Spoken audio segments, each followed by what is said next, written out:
longtime friend, David Avallone. And because just recently, a project that I know has been long gestating was finally announced, Yep. which is Yours Cruelly Yep. Becoming Elvira, Yes. which is an adaptation of a portion of, let's call it that way, a portion of Cassandra Peterson's own memoir.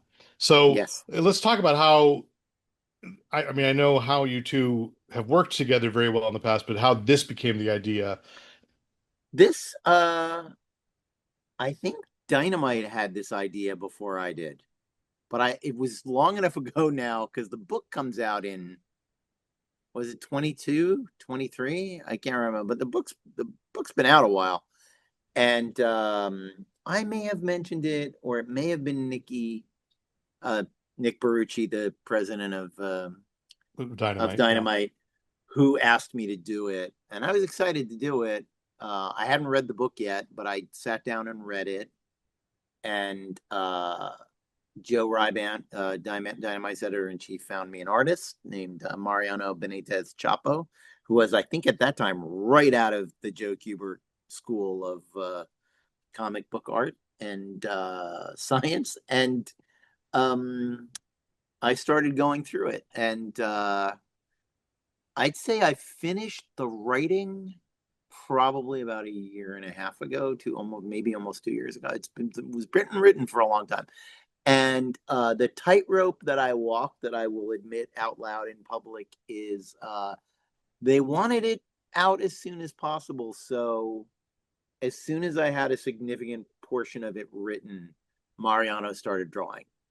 And that was scary to me because the book was a tightrope act where I was writing pretty much just ahead of Mariano drawing. So I didn't get to go back and change my mind about a lot of stuff. Now, that said, it's very different at adapting someone else's story. I wasn't inventing as much as I usually am. And it's also very different working on something that's based on a true story that's told by I a was living human person who gets to have an opinion about how you're portraying them and all of that. So I was going to ask because I mean, you've certainly written many comics to Elvira's persona, yeah. but this is Cassandra's Yes. voice. And, Yes. the challenge is there. You want to talk about that collaboration Well, because I I'll know tell you, you work well together, yeah, but this is different. the first thing we jumped on the phone to talk about it. And it's interesting because there's sort of a practice run at this book out there in the public eye, which I don't think anybody has made that connection yet.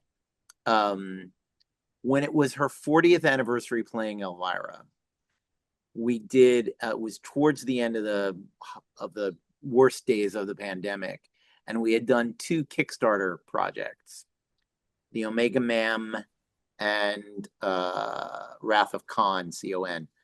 And we wanted to do one more, and they wanted to do a 32 pager. And what I came up with, they wanted to do something that celebrated her 40th anniversary as Elvira. And I thought it would be fun to do Elvira's life story. Elvira's life story. But I thought it would be funny if what I did was take Cassandra's life story and adapt that into Elvira's life story, as if Elvira was the girl born in Manhattan, Kansas, who went through all of these things that Cassandra went through. And so, to give it a spine and a narrative hook, the story of it's called The Death of Elvira. And what happens is Elvira's trailer on a movie studio lot is blown up, seemingly killing her. And there's a funeral, and there's a wake at the Dresden Room where we set many of our adventures together. And people from Elvira's past tell stories about her and about her life.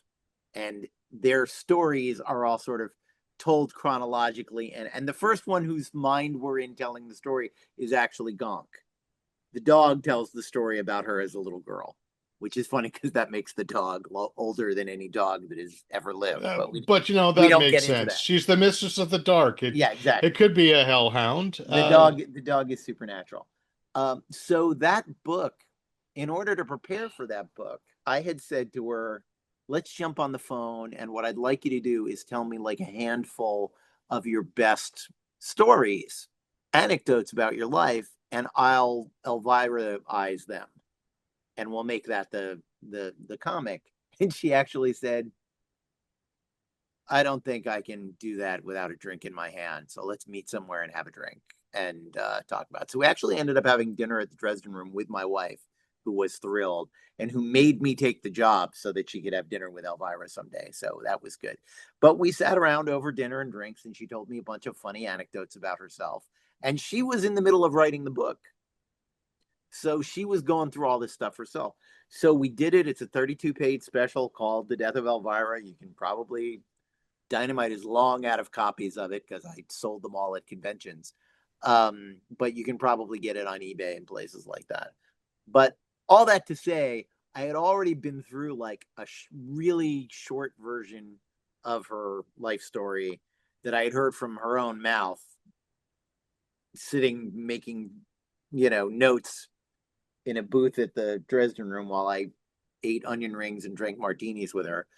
And my wife as you know, but your listeners don't necessarily know, my wife is a semi-retired burlesque dancer, so she and Cassandra were able to swap stories about twirling tassels and being a showgirl in general, which was delightful to witness. But long story longer, we had done a test run for this, and then when this project came up, I said, well, let's jump on the phone and talk about how we're going to approach this, because I don't think it makes sense to do a straight adaptation of the book. And I said, my biggest concern is that Dynamite sells Elvira comics, and Elvira doesn't Mhm. appear until 170 pages into your book. And something that I faithfully this was a phone call. We moved it to the Dresden Room for the I sort of conflated the two events, and the graphic novel begins with me and Cassandra in the Dresden Room having a cocktail. I said, I think the solution is that Elvira's got to be in the whole book. And the idea was to create, like, not with this sort of overhanging, you're going to learn a lesson from this, but the book actually turns into like a Christmas carol-y thing where present day Cassandra and present day Elvira are sort of strolling through Cassandra's life story That and makes sense. witnessing, like when she's in Rome walking down the street, 22 years old, in the deep background, Cassandra and Elvira are walking behind her talking about what was going on in her life at the time in Rome and all that. So that's sort of an overarching, and the way I sold, I reproduced this faithfully in the graphic novel where I said, "Did you ever read Leonard Nimoy's I Am Not Spock?" And she was like, "Nerd, no, I did not read I Am Not Spock." I said, "Well, one of the things Nimoy does in the book is every couple of pages there's a conversation between Nimoy and Spock about Nimoy's life and about his feelings about being identified with this one character." And I said, I actually think I Am Not Spock is a really good model for this, where you and Elvira, her perspective isn't exactly the same as yours. She's different. Elvira is a very distinct character from Cassandra. So let's have Elvira and Cassandra interact for the whole book. It's called Becoming Elvira because about 75, 80 pages in, I realized she was only about 20 years old in my Yeah. script. And I was like, I'm not going to be able to do the whole book. And I think the really interesting stuff is the origin story. So I suggested to Dynamite that we change the title to Becoming Elvira. And there's about 10, 15 pages in the book that come after she's become Elvira, where we talk about what that was like for her in the early days and what it was like for her after struggling for so long to suddenly be world Hmm. famous. and how that affected her psychologically and what it put her through and how she got to the other side of that. Uh, and I think that's, the what happens after that in the book is valuable and interesting. And there are 100 stories that I didn't get to that are great. And maybe this thing will sell 3 billion copies and they'll say, do another one. And I said, look, worst case scenario, book two, Elvira in Hollywood. Like it's a very, very easy second half. It doesn't have even a quarter of the drama of the first half. Because it's not like nothing bad has happened to her in the last 35 years, but not on the scale of struggle and No, and difficulty. they're more like business things, Yeah, like, yeah. yeah, I mean, and how are you going to top, and this is no spoiler because this was a big deal, yeah. how It's are you going all to top being with Elvis? yeah, I mean, what other figure looms as large, yeah. so And also the Elvis thing, it's very literary in its way, even though it's real life. The Elvis thing is a payoff. Like the thing that made her want to be a showgirl was Anne Margaret in Bye Bye Birdie, but then also Viva Las Vegas. And hmm then as a sexy redhead in Vegas, she meets Elvis. Like she literally lives out the Viva Las Vegas experience. She is Anne Margaret. You talk about people like chasing their dreams. It's hard to find someone who hit the nail on the head quite as much as Cassandra wanting to grow up to be Anne Margaret. I mean, I think she nailed that. Like, yeah, there's no Mike Nichols movie or two in there, but she became what she wanted to become, very much so.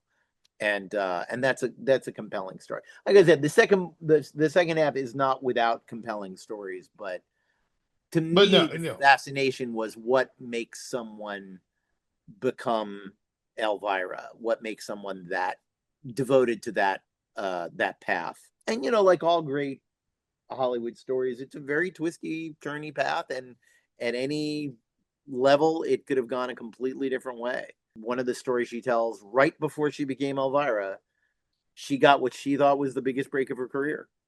She got Yeah, cast in the reboot of Gilligan's Island, and then at the last minute, the network went, this girl's a little too sex positive, a little too sex forward in her former career. There are pictures circulating of her as a Vegas showgirl topless. We don't want to have that kind of element on our CBS sitcom. which And didn't fly, right? I mean, well, that's my point. Is she yeah, thought that was the biggest break of her career. She thought that not getting Ginger was the end. Like getting that close to the brass ring and it being pulled out hmm from under her, she thought, that's it. Never going to happen for me now. And I think she had given herself, this was like a couple of months before her 30th birthday. And she had said to herself and her husband at the time, if I turn 30 and nothing happens for me, I'm giving up. We're going to live somewhere else. We're going to do something else.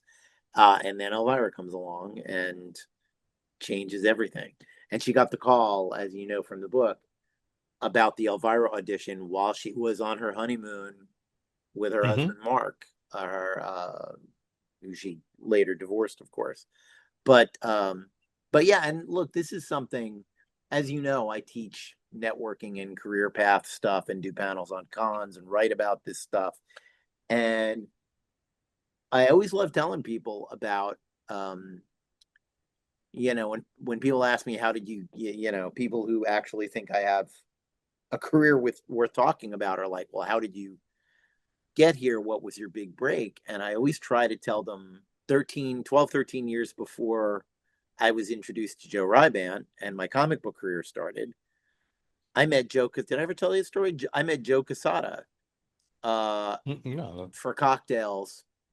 I had a friend, he's gone now, named Ron Zimmerman, who at yeah, the I time remember was Ron. a comedy writer and he was very good friends with Joe. Joe gave him a job writing that Rawhide Kid comic, if I Rawhide remember Kid, and he did correctly. that Jay Leno and Spider-Man crossover. Yeah. Yeah. Ron introduced me to Joe at a party when I was, a semi employed film editor and whatever. And we hit it off. And he said, I'm the editor in chief of Marvel Comics. You seem like a really smart, interesting guy, and you're a great storyteller. Because I've been telling him anecdotes all night. And he said, you ever consider writing comic books? And I said, yes, I have. I hadn't. I can say that I hadn't only because I loved comic books and I read them, but I was pursuing film. Comic books is like, that's just one more giant oak door to pound on that no one's going to answer. Like, Hollywood, show business is like I never pursued a career as a lounge singer either, and I have a perfectly pleasant baritone, but like that's just another fucking thing. It's just another set Hmm. of barriers and gates to go through. So I had never considered even trying to go through the barriers and gates of comic books. Here I meet Joe Quesada, a man who could make anyone a Marvel Comics writer tomorrow. But what happened was at the time, and this is what screwed it all up, Marvel had a like new writers program in place that I think was being run by Tom Brevoort.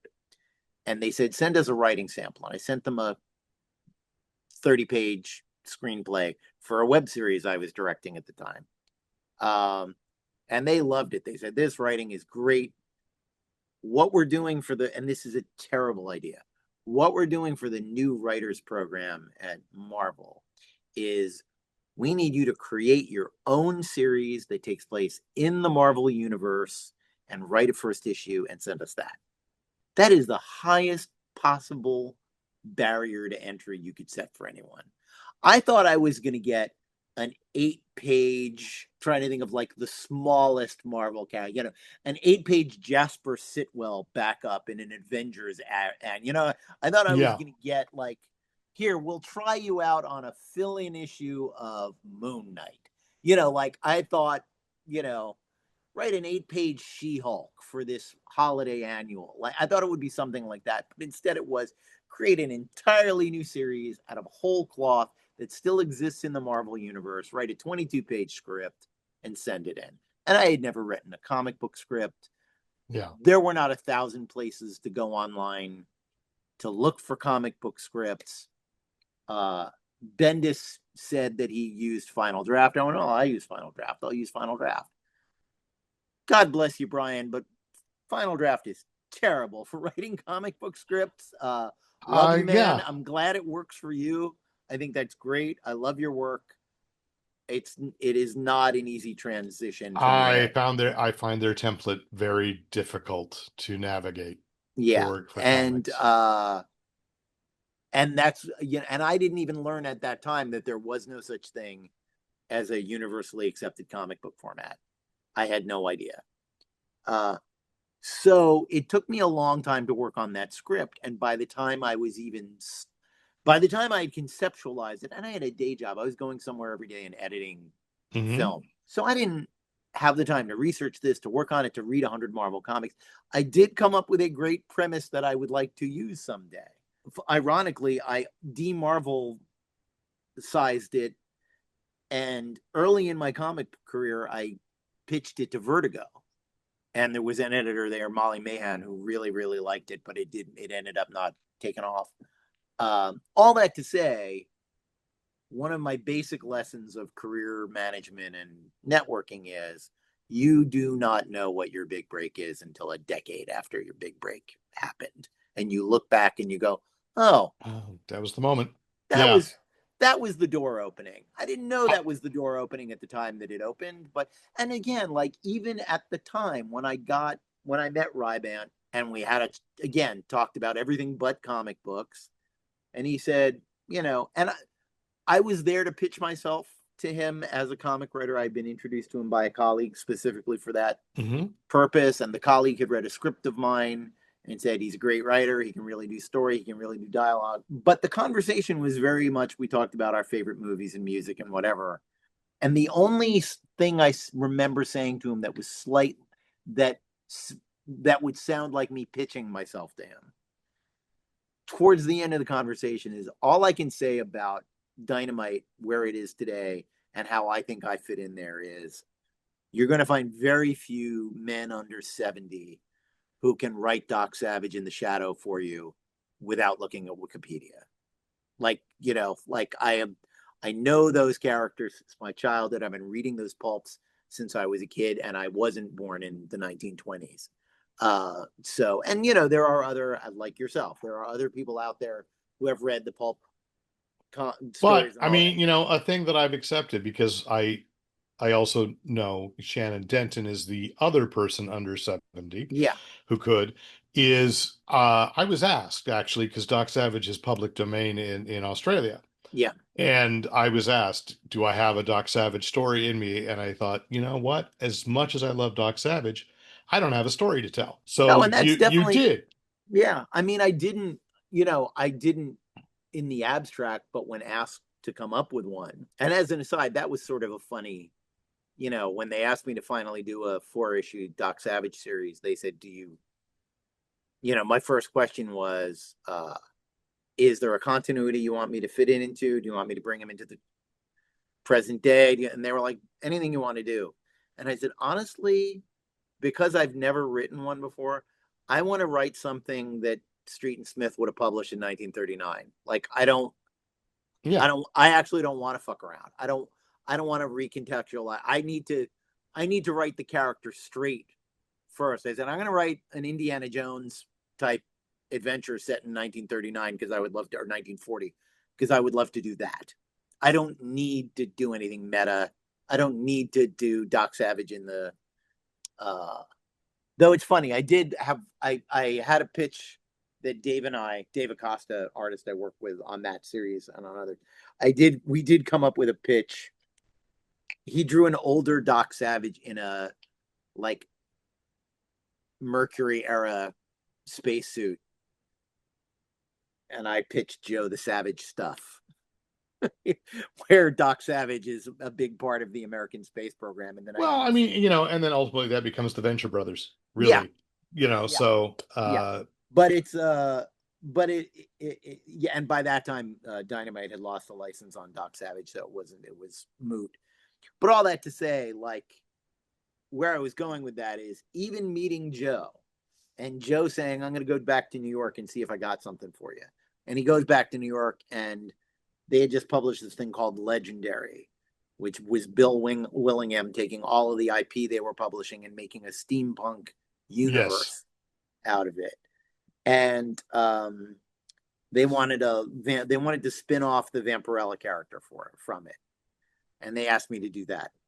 Never had a thought about a Vampirella story in my life, and specifically never had one about Vampirella in this brand new steampunk context. But I came up with one, and I wrote it, and I wrote 5 issues, and it went very well. But that's not a career either. That's Yeah. one series. Um, that's them taking a chance on a new writer and saying, here's one series. And then there were a couple of one shots. And then, like a year later, there was a second series. And then a few months after that was the Doc Savage series. And then a few months after that wrapped up was the Betty Page. None of this is a guy with a new career earning a living. This is a compensated hobby. Now it's a career, but it exists as a career. I remember very early on looking at my paychecks and going, now I understand why comic book writers who are good and who get famous enough have like 2 or 3 series going at a time, because that's the only way to make a living. Like, you Yeah. can't, if you have one comic in stores, you are not making a living. Like, unless that comic is Spectacular Spider-Man or Star Wars or Absolute Batman, you are not particularly making enough on your page rate to keep going. So you need to do as many things as humanly possible. And, it's why I'm writing. I acted in a movie a couple of weeks ago.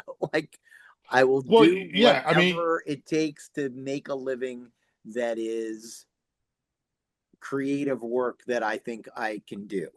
well, you started this by talking about, these big oaken doors to beat down, and the reality is to survive in what this landscape is you have to be You have to be in a circle of a bunch of different doors and constantly alternating which one is knocking because you Yep. never know which one is going to open. Yeah, absolutely. I mean, look, I'm lucky enough.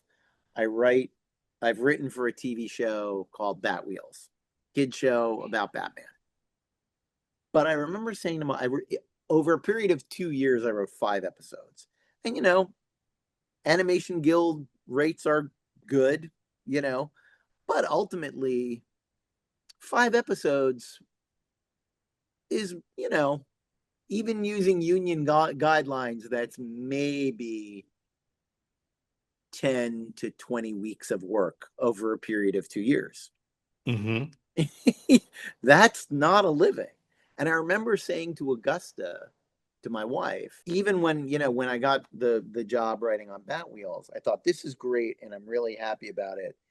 And I'm so glad that I am at a place in my life where I'm doing 20 other stuff. Like if this was the only thing, if this was my only gig, if this was my only creative outlet I was getting paid for, this would be a desperate time and a scramble. And it Hmm. was still, honestly, it was still a scramble. There's a reason, I have a friend named Rodney Barnes, who's a great writer, I know Rodney. Yeah. lovely man, an enormous man, the largest human being I know personally.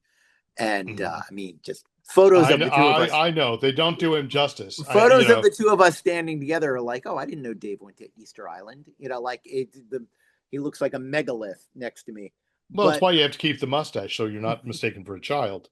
yeah, So, but Rodney works like a fiend and he's another one. He's writing Dynamite Comics for Dynamite Comics rates while also writing on an HBO TV series. And at one point, I did say to him, like, Rodney, man, where do you find the time, and why are you working so hard? You are successful. Like you don't have to chase little penny ante comic book jobs. And he told me that he's like, dude, I was homeless once. I lived in a car. Now people want to pay me for what's in my head. I say yes to anyone who wants to pay me for what's in my head, who wants to pay me for words, and I was like, I can respect that, make hay while the sun is shining. Absolutely. And I wrote something about that on my Patreon the other day that like, yeah, I'm making hay while the sun is shining. 2026 is easily the busiest and most successful year in my life. And the funny thing is, we're talking about work I did 2 years ago mm, yeah. that isn't out yet. I can't name it, but there's an entire 5 issue series that I did for Dynamite that has never been announced, and the first issue has not come out yet. And someday it might. you know, it's but like there's so much stuff that I juggle in a day, but it's the only way to be even, to pay the rent. And also, like Rodney, it's like if people want to pay me to tell stories, I'm not going to run out of stories. You know, it's Well, I will put on my iconoclast who says things that make people hate him hat. Um, I am I am wary of writers who don't write. Like the idea of just running out of original stories to tell is well, wild to me. best advice I was ever given was if somebody, has your idea and that's the only idea you ever had, you had no business being here. Yeah, you You can. know, I always say this. It is the mark of an amateur when they are super precious about ideas. When they're like, "Well, I want you to read my script and give me notes on it, but you have to sign an NDA." And I'm like, "I'm not signing an NDA to read your screenplay, man. I'm already doing you a favor. Like, I'm not stealing your idea. And if I steal uh, your idea, it's going to be something so different from what you yes. wanted to do with it that it's not even, you know, uh, give any two good writers the same exact idea, you will get to incredibly different. There are some people who are really good at other people's IP, and there are some and not creation. and there are some people that are really good at creation and not really interested in or good at Playing with other someone people else's toys. playing with someone else's toys. I like to think I'm good at both, and I enjoy the hell out of both, and I love the challenge of both. Well, if Uh, the five issues that you're talking about that cannot be named are the ones I'm thinking of, I mean, I've said this before, I can't wait to read those. well, Uh, thank you. That's very nice. I don't. This may be something you don't know about actually, because I haven't talked about it. Uh, okay, all right, it's not well, it's not Two-Fisted Fairy Tales. That's on the schedule. That's coming. That's okay, all right. Then it's not what that all yeah. I'll No, know is that we're that'll going to I be have talking at the Odyssey yeah. at Comic-Con. I have 2 issues done of Two-Fisted Fairy Tales. Just saw page 20 of the second issue today, and we're going to start working on covers, and we're looking at a January 2027 release for that. This Awesome. other thing, Uh, this other thing is a piece of goofy IP that was suggested to me. I came up with something for it. The pitch was accepted, and we did 5 issues. And sometimes people just kind of, especially when you're dealing with IP holders, if particularly if they're IP holders, like Cassandra, Dynamite's comics are not the number one money making part of the Elvira empire, by any stretch of the imagination. So if you can imagine people with similar IP, like I am not, they're not like, well, we got to get this comic out so that we can make some money. Like, so sometimes when you do a thing like that, the client kind of like, oh yeah, that thing, which is funny to those of us who were like, I worked on that for 5 months. What the hell, man? I am going to say thank you. No, And of you're course, welcome. we'll talk again when the next thing can be talked about, Thank you. aside from what'll happen at Comic-Con. And Yeah. that'll stay at Comic-Con. Yeah. So